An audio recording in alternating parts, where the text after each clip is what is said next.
ایک مرتبہ پھر صلوات پڑھیں محمد۔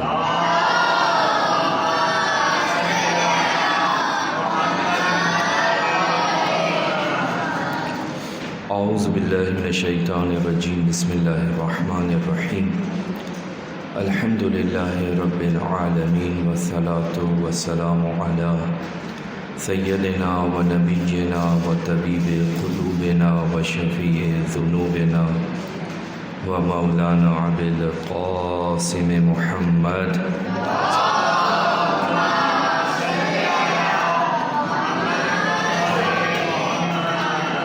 وعلى اہل بیتہ الطیبین الطاہرین المعصومین المظلومین، لا سیما بقیت اللہ العظم، ارواحنا لہ الفدا ولعنۃ الدائمۃ علی اعدائہم اجمعین من یومنا الی قیام یوم الدین۔ اما بعد، فقد قال اللہ سبحانہ وتعالی فی محکم کتابہ، اعوذ باللہ من الشیطان الرجیم، بسم اللہ الرحمن الرحیم، یا ایہا الذین آمنوا کتب علیکم الصیام کما کتب علی الذین من قبلکم لعلکم تتقون۔ صلوات پڑھیں محمد۔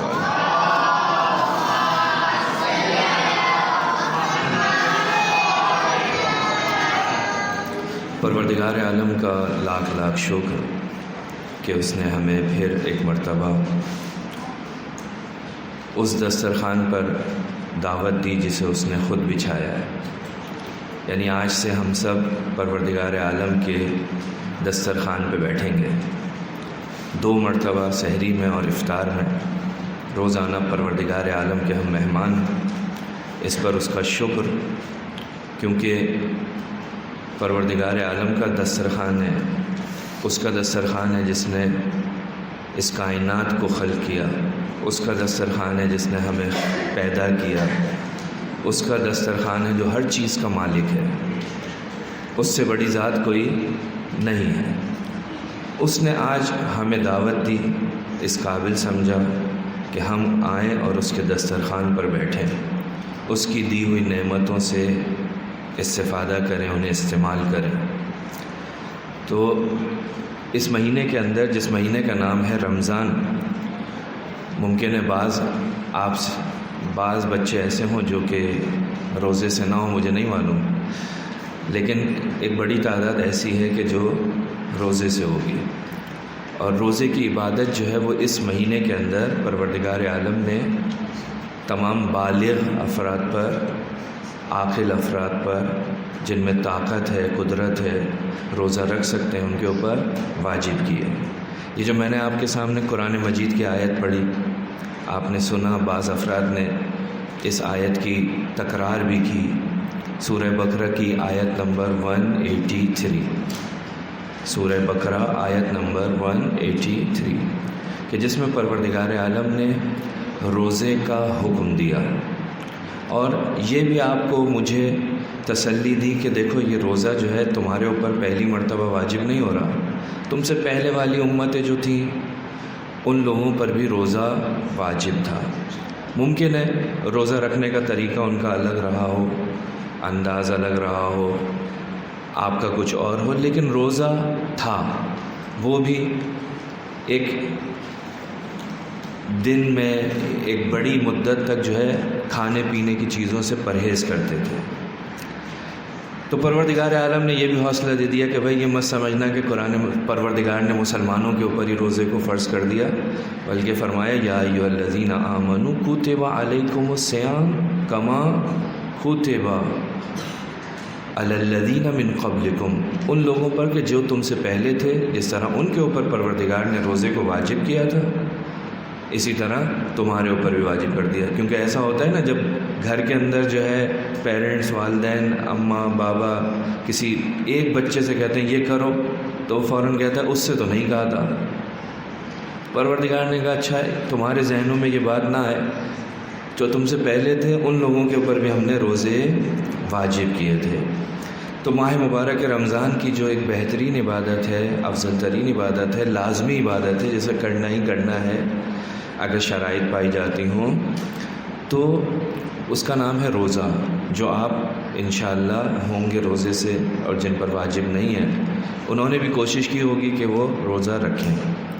کس مہینے میں؟ ماہ مبارک رمضان۔ ماہ مبارک رمضان عظیم مہینہ ہے۔ اس کی عظمت کے لیے صرف یہ کافی ہے کہ سارے کے سارے مہینے اللہ کے ہیں، لیکن پروردگار عالم نے اس مہینے کو اپنی ذات سے نسبت دی ہے۔ یہ اللہ کا مہینہ ہے، شہر اللہ، شہر اللہ یعنی نا، لہٰذا چوتھے امام دعا کرتے ہیں اس مہینے کے لیے پروردگار سے کہ الہمنا معرفت فضلہ و اجلال حرمتہ۔ چوتھے امام فرماتے ہیں خدایا ہمیں ماہ رمضان کی فضیلت کی معرفت، اس مہینے کی جو فضیلت ہے اس کی معرفت اور اس کے احترام اور تجدید احترام کی توفیق عطا فرما۔ یعنی اتنا اہم مہینہ ہے کہ چوتھے امام پروردگار سے دعا کر رہے ہیں، پروردگارہ اس کی فضیلتوں کو پہچاننے کی توفیق دے، اس کا احترام کرنے کی توفیق دے۔ اتنا اہم مہینہ ہے کہ جس کے بارے میں آپ کا آخری نبی حضرت محمد مصطفیٰ صلی اللہ علیہ وآلہ وسلم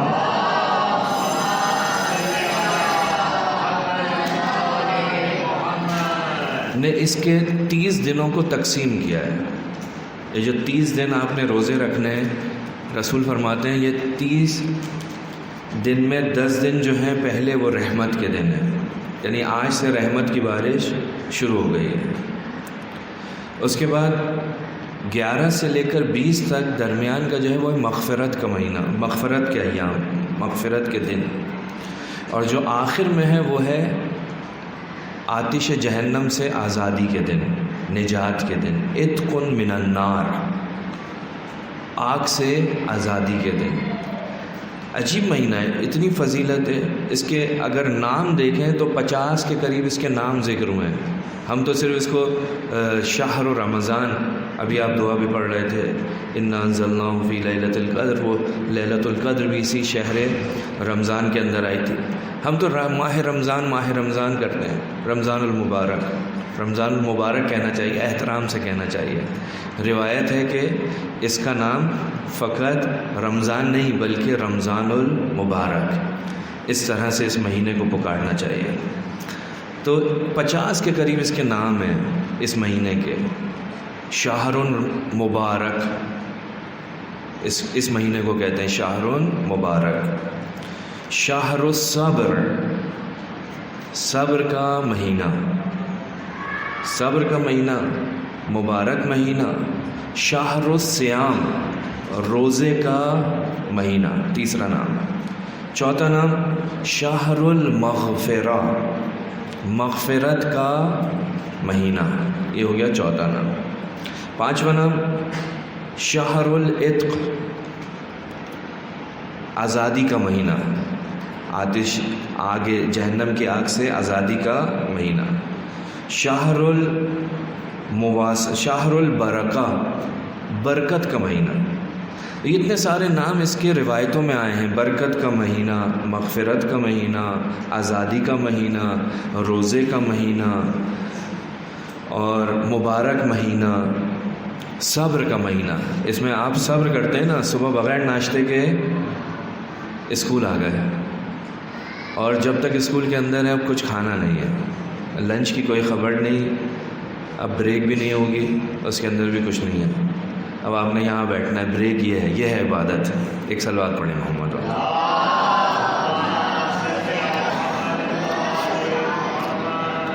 تو اس وقت ہم سب کے لیے یہ کتنی بڑی خوش نصیبی ہے، کتنی بڑی ہمارے لیے یہ خوشی کا دن ہونا چاہیے کہ پروردگار نے ہمیں، اللہ نے ہمیں دعوت دی ہے۔ شہر دعیت فیہ الی ضیافت اللہ، وہ مہینہ کہ جس میں پروردگار عالم نے تمہیں اپنی مہمانی کے لیے بلایا ہے۔ تو اس وقت ہم سب جو ہیں وہ اللہ کے مہمان ہیں، آپ سب اللہ کے مہمان ہیں۔ میزبان کون ہے؟ اللہ۔ دسترخوان کس نے بچھایا ہے؟ اللہ نے۔ تو ہم سب جو ہیں مہمان ہیں، اللہ کے دسترخوان پر بیٹھے ہوئے ہیں، اور اس دسترخوان سے ہم نے ان چیزوں کی طرف توجہ کرنی ہے کہ جن سے ہم اللہ سے قریب ہو سکیں۔ دسترخوان اللہ کا ہے نا، تو ایسی چیزیں کھانی ہیں، ایسی چیزیں اٹھانی ہیں، دسترخوان پہ جو نعمتیں ہیں ان چیزوں کو ہم نے اس دسترخوان سے اٹھانا ہے کہ جو ہمیں زیادہ اللہ کے قریب کر دیں. کیونکہ قرآن کی آیت جو ہم نے آپ کی خدمت میں پڑھی تھی اس میں کیا کہا تھا؟ اس میں پروردگار نے کہا تھا کہ تم روزہ رکھو گے تو تمہیں ایک فائدہ حاصل ہو سکتا ہے. وہ کیا؟ لعلکم تتقون. امید ہے کہ تم کیا ہو جاؤ؟ متقی ہو جاؤ، صاحب تقوی ہو جاؤ. تو اب مسئلہ یہ ہے کہ ہم نے اپنے اندر پرہیزگاری کو، خوف خدا کو اپنے اندر بڑھانا ہے، خدا کی عظمت کو اپنے اندر زیادہ سے زیادہ بڑھانا ہے. کہ خدا، ہم سب کہتے ہیں خدا ہر جگہ موجود ہے، خدا ہم سب کو دیکھ رہا ہے. وہ دیکھنے والی بات ہم کہتے تو ہیں لیکن پھر بھی ہم الٹی سیدھے کام کر جاتے ہیں. جب ہم کہتے ہیں اللہ ہر جگہ موجود ہے، اللہ ہمیں دیکھ رہا ہے، جب آپ کی ٹیچر کہیں کھڑی ہوتی ہیں، کوئی سر کھڑے ہوتے ہیں تو آپ فوراً اگر کوئی بھی شرارت کرنا چاہتے ہیں تو نہیں کرتے. کیوں؟ کہا کہ وہ ٹیچر دیکھ لیں گے. یا مثلا کیمرہ لگا ہوا ہے، وہ کیمرہ روم جو ہے نا، وہاں پہ یہ شرارت جو ہے یہ پتہ چل جائے گی کہ میں نے یہ کام کیا تھا، لہٰذا ہم نہیں کرتے. ہم اللہ کے لیے کہتے ہیں اللہ ہمیں دیکھ رہا ہے. ہم سب کہتے ہیں نا اللہ ہر جگہ موجود ہے، اللہ ہماری شہر کے حیات سے زیادہ ہم سے قریب ہے. تو اللہ کے بارے میں ہم سب یہ کہتے تو ہیں لیکن پھر بھی ہم کوئی نہ کوئی ایسا کام کر جاتے ہیں جو اللہ پسند نہیں کرتا، جو اللہ کو پسند نہیں ہے. ہم پھر بھی وہ کام کرتے ہیں. کیوں کرتے ہیں؟ اس لیے کرتے ہیں کہ ہمیں اس کی نسبت سے اس کی وہ شناخت، وہ معرفت نہیں ہے، یا اس کی عظمت کو ہم ویسے نہیں دیکھتے. اس سے ہم اس اعتبار سے، جیسے ہم اپنے سر سے، اپنی ٹیچر سے، اپنی مس سے جو ہے ڈر رہے نہیں ڈرتے. تو پروردگار کہتا ہے روزہ رکھو گے نا تو اس کا ایک فائدہ تمہیں یہ ہوگا کہ تم متقی ہو سکتے ہو. اور متقی وہ ہوتا ہے جو اللہ سے ڈرتا ہے. متقی وہ ہوتا ہے کہ جو کوئی بھی غلط کام نہیں کرتا، کوئی بھی غلط کام نہیں کرتا. نہ اپنے ہاتھ سے کوئی غلط کام کرے گا، نہ اپنی آنکھوں سے غلط کام کرے گا، نہ اپنی زبان سے کوئی غلط کام کرے گا، نہ اپنے پاؤں سے کوئی غلط کام کرے گا، نہ اپنی فکر سے کوئی غلط کام کرے گا. وہ صرف اور صرف وہی کام کرتا ہے جو اللہ پسند کرتا ہے. تو روزے کا جو ایک نتیجہ، ایک فائدہ جو قرآن نے بیان کیا وہ کیا ہے؟ وہ ہے تقوی. لہٰذا ہم جو ہے نا، روزے دو طرح کے ہوتے ہیں. کچھ لوگ روزہ رکھتے ہیں صرف اور صرف منہ کا روزہ، یعنی کیا؟ یعنی صبح سے لے کر شام تک کچھ نہیں کھاتے، کہتے ہیں ہم روزے سے، ہم نے روزہ رکھا ہے. یہ روزہ ہے، یہ بھی روزہ ہے. لیکن ایک اس سے اور آگے کا روزہ ہے. وہ روزہ وہ ہے جو رسول اللہ ہم سے چاہتے ہیں. وہ روزہ ہے کہ جو امیر المومنین ہم سے چاہتے ہیں. وہ روزہ ہے جو ائمہ معصومین ہم سے چاہتے ہیں. یعنی ایک روزہ تو وہ ہے جو سارے کے سارے لوگ رکھتے ہیں. جس نے بھی آیت پڑھی اور مسلمان ہو گیا وہ یہ والا روزہ رکھتا ہے. صبح سے شام تک وہ جو روزے دار کے اوپر چیزیں حرام ہو جاتی ہیں ان سے پرہیز کرتا ہے. اس کے بعد اس کے علاوہ ہر کام کر رہا ہوتا ہے. ہاں، جھوٹ بول رہا ہوتا ہے، تہمت لگا رہا ہوتا ہے، غیبت کر رہا ہوتا ہے، یہ سارے کام کر رہا ہوتا ہے نا.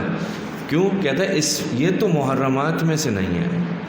توضیح المسائل میں تو یہ نہیں لکھا کہ روزہ جھوٹ بولنے سے باطل ہوتا ہے، روزہ غیبت کرنے سے باطل ہوتا ہے، روزہ تہمت لگانے سے باطل ہوتا ہے. ہاں، روزہ چغل خوری سے، کسی کی چغلی لگانے سے باطل ہوتا ہے. کہیں نہیں لکھا. اگرچہ یہ کام عام دنوں میں بھی اچھے نہیں ہیں، لیکن رمضان کے اندر وہ روزہ جو اہل بیت کو پسند ہے، وہ روزہ جو معصومین چاہتے ہیں، وہ کون سا روزہ ہے؟ وہ روزہ ہے کہ جس میں انسان مبتلات روزہ، یعنی کھانے پینے اور وہ دوسری چیزیں جو توضیح المسائل کے اندر ذکر ہوئی ہیں، ان کے علاوہ کس سے بچتا ہے؟ اپنے آپ کو. رسول فرماتے ہیں جھوٹ نہیں بولتا. کہتے ہیں پانچ چیزیں رسول خدا فرماتے ہیں، 5 چیزیں ایسی ہیں جو افطار کا سبب بنتی ہیں. ہم افطار کس سے کر رہے ہوتے ہیں؟ کھجور سے، پانی سے، نمک سے. لیکن رسول خدا فرماتے ہیں 5 کام ایسے ہیں کہ جو افطار کا سبب بنتے ہیں. یعنی اگر آپ ان 5 میں سے کوئی کام کرتے ہیں تو آپ کا روزہ افطار ہو جاتا ہے، کھل جاتا ہے. شرعی اعتبار سے نہیں کھلتا، لیکن رسول خدا جیسا آپ کو دیکھنا چاہ رہے ہیں وہ رسول خدا بیان کر رہے ہیں. کہ کوئی جھوٹ بولتا ہے وہ اپنا روزہ کھول لیتا ہے. کوئی غیبت کرتا ہے، 2 غیبت، پہلی چیز جھوٹ، دوسری چیز غیبت، تیسری چیز چغلی. اس کی بات اس کو کر دی، اس کی بات اس کو لگا دی، چغلی. اس سے کیا ہوتا ہے؟ روزہ کھل جاتا ہے. تیسری چیز، چوتھی چیز جھوٹی قسم کا، اس سے روزہ باطل ہو جاتا ہے، کھل جاتا ہے، رسول اللہ کہتے ہیں. اور 5ویں چیز حرام نگاہ، یعنی ایسی جگہ دیکھنا کہ جہاں پہ انسان کو دیکھنا نہیں چاہیے. ان آنکھوں سے ایسا کام لینا جو اس کو اجازت نہیں ہے. ہر جگہ پہ تو نہیں دیکھ سکتے، ہر چیز کو تو نہیں دیکھ سکتے. جو چیز پروردگار نے کہا ہے دیکھو اسے دیکھیے، جس جو منع کیا اسے نہیں دیکھنا. تب اسی طرح سے اور بہت ساری چیزیں ہیں کہ جن کو ائمہ معصومین نے بیان کیا ہے کہ ایک روزے دار جو ائمہ معصومین کو پسند ہے، کا روزہ صرف منہ کا روزہ نہیں ہوتا. اس کا روزہ منہ کے اندر جو ایک چھوٹی سی گوشت کا ایک ٹکڑا ہے جسے ہم کیا کہتے ہیں؟ زبان. معصوم فرماتے ہیں زبان کا بھی روزہ ہوتا ہے. یہ جو رسول کی حدیث ہم نے بیان کی اس میں 4 چیزیں ایسی تھیں جن کا تعلق اسی زبان سے تھا. جھوٹ زبان سے بولا جاتا ہے، غیبت زبان سے بولی جاتی ہے، تہمت زبان سے لگائی جاتی ہے، چغل خوری زبان سے ہوتی ہے، جھوٹی قسم زبان سے ہوتی ہے. تو یہ زبان جو ہے نا، یہ ایک ایسی چیز ہے کہ جس سے بہت سارے انسان غلط کام کرتا ہے. تو معصوم فرماتے ہیں کہ ہمیں جو ہمارا جو پسندیدہ روزے دار ہے وہ کون ہے؟ وہ ہے کہ جس کے اعضاء و جوارح کا بھی روزہ ہو.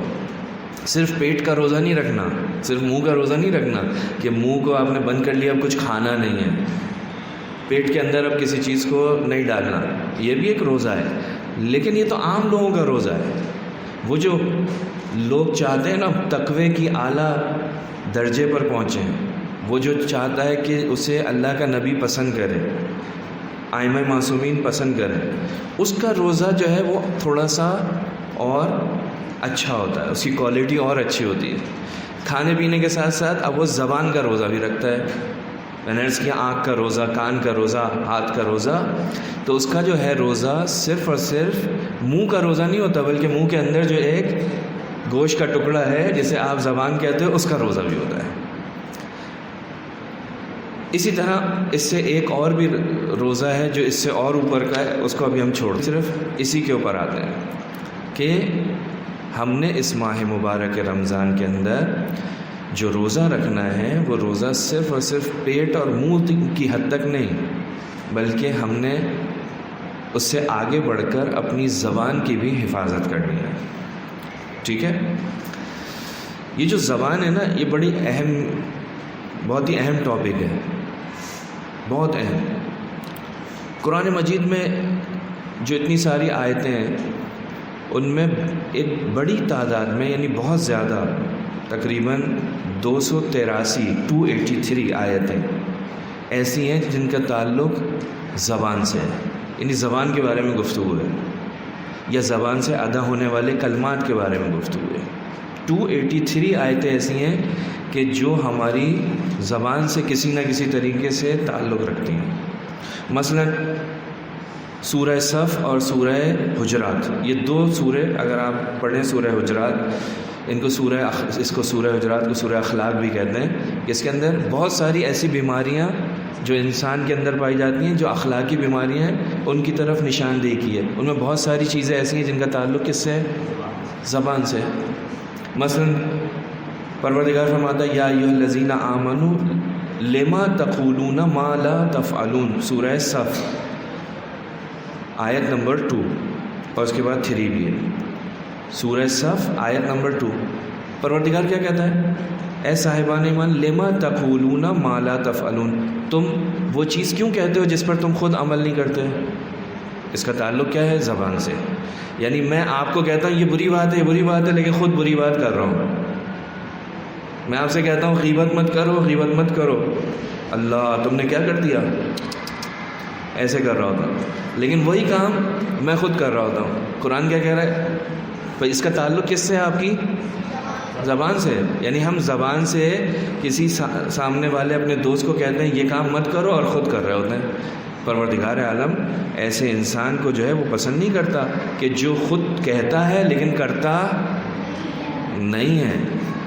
کہتا ہے جھوٹ مت بولو لیکن خود جھوٹ بول رہا ہوتا ہے، کہتا ہے کہ بڑوں کا ادب کرو لیکن خود بے ادبی کر رہا ہوتا ہے، کہتا ہے چیٹنگ نہیں کرو، خود چیٹنگ کر رہا ہوتا ہے۔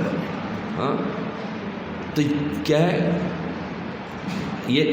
کس سے کہتا ہے؟ زبان سے۔ تو اس آیت کا تعلق بھی کس سے ہے؟ زبان سے۔ یہ زبان تو بولتا ہے، اگر یہ زبان نہ ہلے تو انسان بول نہیں سکتا، کچھ کہہ نہیں سکتا۔ یا مثلا سورہ حجرات کی وہ آیت مشہور وَلَا يَغْتَبْ بَعْضُكُمْ بَعْضًا، غیبت نہیں کرو، وہ تو ایسے کہہ رہا تھا، وہ تو ایسے کر رہا تھا، اس نے تو یوں کیا تھا پیچھے سے جب وہ سامنے موجود نہیں ہے، وہ ایسے ایسے، اس کے اندر یہ مسئلے ہیں، اس کی یہ پریشانیاں ہیں۔ پروردگار کہتا ہے کہ میں اس کو پسند نہیں کرتا۔ کیا تمہیں یہ پسند ہے کہ تم اپنے بھائی کا، مردہ بھائی کا گوشت، ہاں اپنے مرے ہوئے بھائی کا گوشت کھاؤ؟ تمہیں پسند ہے؟ تمہیں اچھا لگتا ہے؟ سورہ حجرات آیت نمبر 12۔ پروردگار کہتا ہے کہ کیا نہیں کرو؟ غیبت مت کرو، غیبت نہیں کرو۔ غیبت یعنی کیا؟ یعنی اپنے، ایسا ہے جیسے اپنے مرے ہوئے بھائی کا گوشت کھانا۔ اس کا تعلق کس سے ہے؟ زبان سے۔ غیبت کیسے ہوتی ہے؟ زبان سے ہوتی ہے نا۔ تو بہت سارے، یعنی رسول خدا فرماتے ہیں کہ رسول خدا سے ایک شخص نے آ کر کہا کہ آپ میری نسبت سے کس چیز سے خوف زدہ ہیں؟ یعنی آپ جب مجھے دیکھتے ہیں تو آپ کو کون سی ایسی چیز ہے جو مجھ میں، جس کی نسبت آپ کو خوف آتا ہے کہ میں اس کام کو نہ کروں؟ رسول خدا سے وہ پوچھ رہا ہے۔ رسول خدا نے اپنی زبان کی طرف اشارہ کیا، زبان کو پکڑا، کہا اس سے، کہ یہ زبان جو ہے نا، اس سے میں بڑا خوف زدہ ہوں، کیونکہ اس کو کنٹرول میں رکھنے کی ضرورت پڑتی ہے۔ ہاں یہ ایک وحشی جانور کی طرح سے، اگر اس کو پکڑا نہ جائے، کنٹرول میں نہ رکھا جائے، تو پھر اس کے جو نقصانات ہیں نا، وہ اس کے جو خطرات ہیں وہ بہت زیادہ ہیں۔ دو دوستوں کے درمیان غلط فہمی یہی زبان ایجاد کرتی ہے۔ ایک شیطان آتا ہے بیچ میں، ایک کو کچھ کہتا ہے، دوسرے کو کچھ کہتا ہے، دونوں میں جھگڑا ہو جاتا ہے۔ ہاں ایک آتا ہے دوسرے کی غیبت کرتا ہے، کس سے کر رہا ہے؟ زبان سے۔ تو یہ جو زبان ہے یہ بہت ہی خطرناک چیز ہے۔ تو علماء نے بہت ساری چیزیں لکھی ہیں۔ ایک بہت بڑا عالم دین گزرے ہیں علم اخلاق کے، مرحوم فیض کاشانی، ان کی کتاب ہے محجت البیضاء، اس کے اندر انہوں نے زبان کے جو گناہ ہیں جو زبان سے ہوتے ہیں وہ 20 گناہ لکھے ہیں۔ 20 مرحوم فیض کاشانی نے 20 گناہ زبان سے جو ہوتے ہیں ان کی فہرست بھی انہوں نے لکھی ہے، کہ زبان سے انسان کون کون سے گناہ کرتا ہے۔ کتنے گناہ لکھے؟ 20۔ ایک دوسرے عالم آئے، انہوں نے اور ریسرچ کی، انہوں نے کہا 29، اور یہ تعداد بڑی ہے 190 190 تک بعض لوگوں نے زبان سے ہونے والے گناہوں کی تعداد لکھی ہے۔ 190 ہوں یا 20 ہوں، 20 بھی بہت ہے۔ یہ زبان جو ہے وہ کم سے کم 20 گناہ ایسے ہیں کہ جو اس زبان سے کیا ہوتے ہیں؟ انجام پاتے ہیں۔ تو اس زبان کو تو پکڑ کے رکھنے کی ضرورت ہے۔ اگر اس کو کھلا چھوڑ دیا تو اسی لیے تو آگے دانت اور پھر اس کے بعد 2 ہونٹ دیے ہیں، اس کو بند رکھو۔ ہاں زیادہ بولنے کی ضرورت نہیں ہے، کم بولو زیادہ سنو۔ تو اکثر جو انسان کی جو گناہ ہے نا، اکثر رسول کی حدیث ہے کہ اکثر جو خطا ہے اس انسان کی، وہ کس کی وجہ سے ہے؟ اس کی زبان کی وجہ سے۔ تو سب سے واضح ترین گناہ جو میں آپ کی خدمت میں تھوڑا سا اشارہ کروں وہ کیا ہے؟ وہ ہے جھوٹ۔ ہم سب جانتے ہیں، آپ سب جانتے ہو، یعنی جھوٹ ایسی کوئی چیز نہیں ہے کہ میں آپ کو سمجھاؤں، آپ سب کو پتہ ہے کہ جھوٹ جو ہے وہ کس سے ادا ہوتا ہے؟ زبان سے ہوتا ہے۔ یعنی آپ جو ہے کوئی حقیقت کے خلاف بات کریں، اس کو ہم کہتے ہیں جھوٹ۔ ایسا نہیں تھا، آپ نے واقعہ کچھ اور تھا، نقل آپ نے کچھ اور کر دیا، اس کو کہتے ہیں کیا؟ جھوٹ۔ گرایا پانی کسی بچے نے تھا، نام کسی اور بچے کا لگا دیا گیا، یہ کیا ہے؟ جھوٹ۔ تو یہ جو جھوٹ ہے اس کی قرآن مجید کے اندر اور روایتوں میں بہت زیادہ مذمت ہوئی، یعنی قرآن میں ایک معیار دیا ہے کہ جھوٹ کون بولتا ہے؟ جھوٹ وہ بولتا ہے کہ لا یؤمنون بآیات اللہ انما یفتری الکذب الذین لا یؤمنون بآیات اللہ۔ جھوٹ کون بولتا ہے؟ جھوٹ وہ بولتا ہے جو اللہ پر ایمان نہیں رکھتا، جو اللہ کی نشانیوں پر، اللہ کی آیات پر ایمان نہیں رکھتا، وہ جھوٹ بولتا ہے۔ یعنی اللہ کی آیات پر، اللہ کی نشانیوں پر ایمان نہ رکھنا یہ جھوٹ بولنے کا سبب ہے۔ میں جھوٹ کیوں بول رہا ہوں؟ مجھے جھوٹ بولنے کی کیا ضرورت پیش آئی؟ کیا وجہ ہے کہ میں جھوٹ بول رہا ہوں؟ حتیٰ جو دوسرے گناہ ہیں نا، بڑے بڑے گناہ جسے ہم سمجھتے ہیں، مثلا چوری گناہ ہے، رسول خدا سے کسی نے پوچھا یا رسول اللہ کیا مومن چوری کر سکتا ہے؟ رسول خدا نے کہا ہو سکتا ہے، ممکن ہے کبھی کر لے۔ کسی اور گناہ کا نام لیا، کیا فلاں گناہ کر سکتا ہے؟ رسول خدا کا ہو سکتا ہے۔ کہا یا رسول اللہ کیا مومن جھوٹ بول سکتا ہے؟ ظاہراً مومن سے مراد یہاں مسلمان ہوگا نا، کیا جھوٹ بول سکتا ہے؟ تو رسول نے کیا فرمایا؟ رسول خدا نے فرمایا جھوٹ کون بولتا ہے؟ جھوٹ وہ بولتا ہے جو اللہ کی آیات پر یقین نہیں رکھتا، اللہ کی آیات پر ایمان نہیں رکھتا، وہ جھوٹ بولتا ہے۔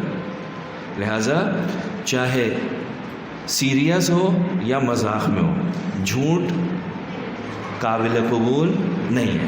مذاق میں بھی جھوٹ جو ہے وہ کوئی اچھی چیز نہیں ہے۔ بعض دفعہ یہ ہوتا ہے نا کہ ہم کہتے ہیں کہ مذاق میں بولا تھا۔ مذاق میں کیوں بولا تھا؟ آپ کے مذاق کی جھوٹ کی وجہ سے کوئی نقصان ہو سکتا ہے۔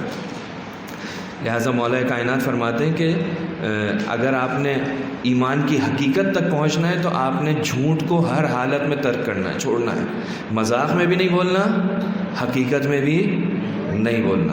اگر مومن واقعی بننا ہے، حقیقی مومن بننا ہے، اہل بیت کا حقیقی ماننے والا بننا ہے، تو آپ کی زندگی میں، میری زندگی میں، ہماری زندگی میں جھوٹ نہیں ہونا چاہیے، نہ حقیقت میں نہ مذاق میں، ٹھیک ہے؟ تو سچا ہوتا ہے مومن۔ مومن کی خصوصیت کیا ہے؟ مومن سچا ہوتا ہے۔ لہٰذا آپ کو بھی قرآن نے کیا حکم دیا؟ کہا کونوا مع الصادقین، سچوں کے ساتھ ہو جاؤ۔ ہاں یہی کہا ہے نا، آیت ذہنوں میں ہے۔ یہ جب رسول خدا اپنے اہل بیت کو میدان مباہلہ میں لے کر گئے تھے تو وہاں پر کس پر لعنت کی تھی؟ جھوٹوں پر لعنت کی تھی۔ یعنی اللہ کی لعنت، رسول کی لعنت، اہل بیت کی لعنت جھوٹوں پر ہوتی ہے۔ تو جھوٹ بولنا جو کہ زبان سے یہ کام انجام پاتا ہے، یہ ہماری ذمہ داری ہے کہ ہم اپنے آپ کو جھوٹ سے بچائیں، ورنہ ہمارے اوپر سچوں کی لعنت آ جائے گی، اللہ کی لعنت ہے۔ یعنی جھوٹا انسان، یہ جو جھوٹ ہے نا، یہ ساری برائیوں کی جڑ ہے۔ جھوٹ کو ہم کہتے ہیں، روایت میں کہتے ہیں جھوٹ، ایک کمرہ ہے نا، اس کمرے کے اوپر تالا لگا ہوا ہے، اس تالے کی جو چابی ہے نا، اس چابی کا نام ہے جھوٹ۔ یعنی کمرے کے اندر ساری برائیوں کو جمع کر لیں، اس کے اوپر تالا لگا دیں، اور تالے کے اوپر جو چابی ہے جس سے یہ تالا کھلے گا اور دوسری برائیاں انسان انجام دے گا، اس چابی کا نام کیا ہے؟ جھوٹ۔ انسان جب جھوٹ بولتا ہے تو پھر وہ کسی بھی برائی سے نہیں بچ سکتا۔ لہٰذا معصومین فرماتے ہیں کہ جھوٹ سے بچو، جھوٹ سے بچو۔ اور روایتوں میں بھی یہ ہے کہ دیکھو، ہم سے پوچھا جاتا ہے نا کہ بھائی فلاں آدمی کیسا ہے، آپ سے کہیں وہ بچہ کیسا ہے، تو اب ہم جواب کیا دیتے ہیں؟ ہم کہتے ہیں وہ نماز بہت خوب پڑھتا ہے، مسجد کے اندر بیٹھتا ہے۔ لیکن اہل بیت کیا فرماتے ہیں کہ اگر کسی اچھے آدمی کو پہچاننا ہے نا تو اس کی نماز کو نہیں دیکھو، اس کے رکوع کو نہیں دیکھو، کس چیز کو دیکھنا ہے؟ اس کی دیکھو کہ وہ سچا ہے یا نہیں ہے۔ صدق الحدیث و اداء الامانہ، امانت دار ہے یا نہیں ہے، سچا ہے یا نہیں ہے۔ یعنی ہر آدمی جو نماز پڑھتا ہے، روزے رکھتا ہے، آپ کہیں گے بہت اچھا ہے، کیوں؟ کیونکہ روزے رکھتا ہے، پورے سال روزے رکھتا ہے. بہت اچھا ہے، کیوں؟ اس لیے کہ مثلا اس سے کوئی وہ جو ہے کبھی بھی جو ہے وہ کسی آنے والے آدمی کو خالی ہاتھ نہیں بھیجتا. نہیں، اہل بیت نے کیا معیار دیا آپ کو؟ کہا کہ اگر دیکھنا ہے نا کہ یہ آدمی اچھا ہے یا اچھا نہیں ہے تو دیکھو کہ وہ سچا ہے یا نہیں ہے. جب بات کرتا ہے تو صحیح بات کرتا ہے، نہیں کرتا. اگر صحیح بات کرتا ہے تو وہ اچھا آدمی ہے، اگر وہ امانت دار ہے تو وہ اچھا آدمی ہے. تو یہ چیز آپ کو ہمیں اس کی طرف توجہ کی ضرورت ہے. اس ماہ مبارک رمضان کے اندر ہم نے جہاں روزہ رکھا ہے وہیں اس زبان کو کنٹرول کر کے سب سے پہلا کام جو کرنا ہے، جو اس زبان سے ایک غلط کام انجام پا سکتا ہے اور جو ساری برائیوں کی، سارے بیماریوں کی جڑ ہے، وہ ہے جھوٹ. لہٰذا آج سے طے کر لینا ہے چاہے کچھ بھی ہو، جھوٹ نہیں بولنا. کیونکہ جھوٹ جو ہے نا وہ کمزور انسان کا حربہ ہے. آپ ماشاءاللہ اہل بیت کے ماننے والے ہو، طاقتور ہو، ٹھیک ہے، آپ سب سے محبت کرتے ہو، آپ کسی سے حسد نہیں کرتے. جھوٹ وہ بولتا ہے جو حسد کرتا ہے، جھوٹ وہ بولتا ہے کہ جو غصے میں رہتا ہے ہر وقت. غصہ کوئی اچھی چیز تو نہیں ہے، غضب. جھوٹ وہ بولتا ہے جس کو دنیا سے محبت ہوتی ہے. آپ اہل بیت سے محبت کرتے ہو تو آپ کی ہماری زندگی کے اندر جھوٹ کا نام نہیں ہونی چاہیے. بس پہلی بیماری جو ہم نے آپ کی خدمت میں آج بیان کی وہ کیا ہے؟ زبان کی بیماریوں میں سے پہلی بیماری جھوٹ. اس جھوٹ سے اگر ہم بچیں گے تو اس کا نتیجہ یہ ہوگا کہ جہنم کی آگ سے بچ جائیں گے. اس کا نتیجہ یہ ہوگا کہ ہر بے برائی سے ہم خود بخود دور ہو جائیں گے، ہم خدا اور اہل بیت کے قریب ہو جائیں گے. لوگ ہمارے اوپر اعتماد کریں گے. اگر ہم جھوٹ بولیں گے تو ہمارے اوپر سے اعتماد بھی ختم ہو جائے گا. قرآن کا ایک واقعہ ہے، اشارہ کر کے گفتگو کو ختم کروں، کہ ایک شخص نے بھیجا، کہا جاؤ فلاں قبیلے سے جا کے زکوٰۃ لے کر آ جاؤ. وہ شخص گیا، جب وہ قبیلے کے قریب پہنچا لوگوں نے کہا رسول اللہ کا نمائندہ آیا، اس کا استقبال کرنے کے لیے بڑھو. وہ سارے کے سارے استقبال کے لیے اس کے قریب آئے. اس نے دیکھا پرانی ان کی دشمنی تھی آپس میں. اس نے کہا شاید یہ مجھے مارنے کے لیے آئے. وہ واپس پلٹ کے آیا رسول خدا کے پاس. رسول خدا سے کہا کہ وہ تو مجھے مارنا چاہ رہے تھے، زکوٰۃ وقار نہیں دے رہے. جبکہ ایسا تو کوئی تھا ہی نہیں، وہ تو آئے تھے استقبال کرنے کے لیے. اس نے آ کر جھوٹ بولا کہ وہ مجھے مارنے کے لیے آ رہے تھے. رسول خدا کو بھی بہت افسوس ہوا. تو اس پر رسول خدا کا کوئی نہ کوئی ریئیکشن ہونا تھا، لیکن قرآن مجید کی آیت نازل ہوئی کہ اے رسول، فاسق لوگوں کی خبر پر یقین نہیں کرنا، پہلے تحقیق کرنا. یعنی وہ شخص اس دن کے بعد سے مسلمانوں کے درمیان میں کس عنوان سے پہچانا جاتا تھا؟ فاسق، گناہ گار. جو نہیں تھا اس نے آ کر رسول خدا کو خبر دی، جھوٹا انسان. اور ہم نے کہا جھوٹ جب انسان کی زندگی میں ہو تو دوسری برائیاں بھی آ جاتی ہیں. وہی انسان جو ہے وہ جو ہے رسول اور آل رسول کی دشمنی میں بھی مبتلا ہوتا ہے. وہی انسان جو ہے نشے کی حالت میں فجر کی نماز 4 رکعت پڑھاتا ہے. وہی انسان جو ہے وہ خلیفہ کے اختیارات کا غلط فائدہ اٹھاتا ہے. اس کی بیماری کہاں تھی؟ جھوٹ میں.